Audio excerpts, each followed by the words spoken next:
So ఈ రోజే November 26 Subrahmanyeswara స్వామి షష్ఠి. So ఈ రోజు ఉన్నటువంటి కాల సర్ప దోషాలు, పితృదోషాలు అన్నీ సమసిపోయి ఈ 5 నక్షత్రాల వాళ్ళు కార్లలో తిరిగే రాజయోగం పొందబోతున్నారు. కోట్లు సంపాదించబోతున్నారు. కోట్లు కొల్లగొట్టబోతున్నారు.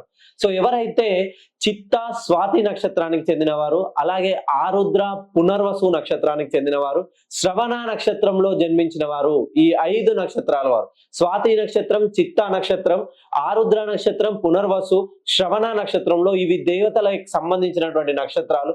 ఈ నక్షత్రాల్లో జన్మించిన వారు ఈ రేపటి నుండి ఖచ్చితంగా వేల కోట్లు సంపాదించబోతున్నారు. ఎందుకు చెప్తున్నానంటే వీళ్ళు ఇప్పటి వరకు వీళ్ళ జీవితంలో ఎన్ని సమస్యలు ఉన్నాయో ఆ సమస్యలన్నిటికీ నేటితో స్వస్తి పలకబోతున్నాయి. స్వస్తి పలికిన వెంటనే వీళ్ళు అనుకున్నటువంటి పెండింగ్ పనులన్నీ పూర్తవుతాయి. ఖచ్చితంగా వీళ్ళు ఇప్పటివరకు 2 వీలర్ మీద తిరిగిన వాళ్ళు 2026లో 4 వీలర్ కొనుక్కొని కార్లలో దర్జాగా కాలరెత్తి తిరగబోతున్నారు.